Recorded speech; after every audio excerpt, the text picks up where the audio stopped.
So the last idea I want to talk about in this video is, again, another solution that's created by dissociation, what we call acids or bases.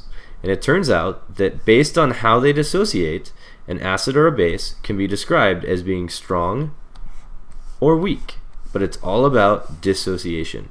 Turns out that acids and bases do not always dissociate completely. Sometimes they do, but sometimes they don't. So a strong acid or base is an acid or base that completely dissociates. So it completely breaks up. Okay, here we have 3 strong acids and we have 3 strong bases. You do need to know their formulas. You need to know name and formula for each one of these. So unfortunately, this unit is kind of the memorization unit. You're already memorizing polyatomics. Now you got to memorize the acids and the bases. But what you'll see is those polyatomics are hidden in here. For instance, right here, there's one of our polyatomics. So I mentioned they completely dissociate. If we look at hydrochloric acid, it will split. We'll get our hydrogen ion, and then we'll get a chloride ion. So if we drop it in water, all of the hydrochlorics will split into their hydrogen ion and their chloride ion.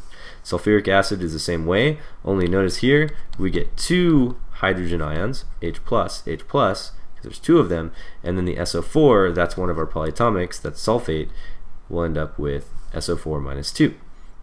For nitric acid, you'll get 1 proton or 1 hydrogen ion, and then you'll get a nitrate, which again is another one of our polyatomics.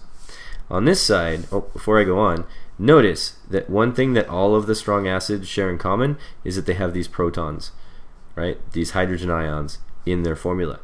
Strong bases are kind of the same way. They have a ion that is common to all of them. They all have hydroxide. So notice potassium hydroxide, you have your cation, which is your potassium ion. Whoops, it's supposed to be a K, so that'll be K plus 1. And then you have your anion, your hydroxide, your OH minus 1. Sodium hydroxide, same deal, only instead of potassium as your cation, you now have sodium as your cation, so Na plus 1. And then you get your anion of OH minus 1. Calcium hydroxide, very similar to sulfuric, in that when we dissociate this, we're going to get a calcium. Okay, we'll talk about its charge in a second, but you're also going to get 2 hydroxides. So each one with an OH minus 1. Okay, so we actually get 2 hydroxides out of this when it completely dissociates. What is the charge of the calcium? Well, we could go to the periodic table and we could figure out that calcium is a group 2 metal, alkaline earth metal, and that it needs to lose 2 electrons. But the other way to figure it out is if we look at these anions and we have our polyatomics memorized, we know these OHs are OH minus 1, and there's 2 of them. Well, if we put them together, that's a charge of negative 2. The overall compound has a neutral charge. So if these are negative 2, then that means that calcium, in return, has to be a positive 2 cation to keep it neutral. Okay, so again, these are the strong acids and bases, and the thing that makes them strong is that they completely dissociate. When we put them in water, the ions will split completely. The whole substance will separate into its cations and its anions. Now, weak acids and bases, the thing that makes them weak is the opposite. Instead of completely dissociating, these guys only partially dissociate.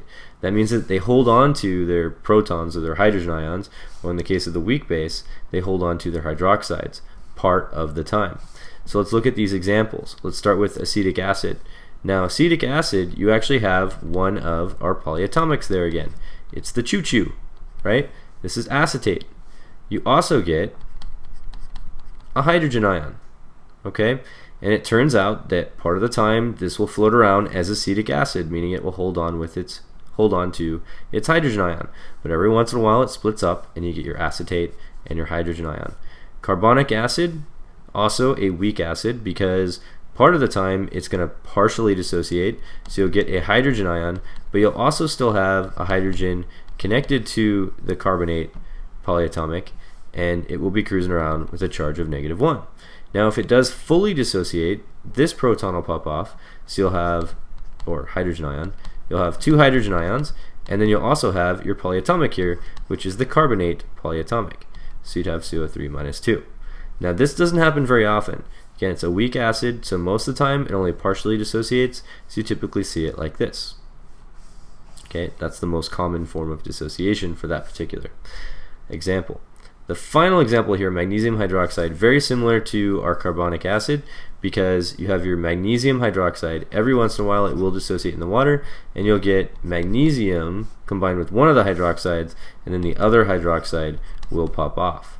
Now, the charge of this, what would it be? Well, we could calculate the charge of magnesium, we could calculate the charge of hydroxide and see what's left over, or you could just think about the fact that this was neutral, we took off a -1, which means that the overall charge of this over here has to be +1. Okay, so that's kind of how you can figure out the charge on the run. You simply say, okay, it's neutral, I took off a -1, which means there's a +1 left behind. Now, just like carbonic acid, there is a possibility that this will completely dissociate. If that's the case, you end up with magnesium +2, and you get 2 hydroxides. All right, that's the end of our video. We're done. We've talked about dissociation, strong, weak acids and bases, as well as electrolytes. Make sure that you complete the online WISC, and make sure that you create your hot question for this video. We'll see you tomorrow. Have a good one.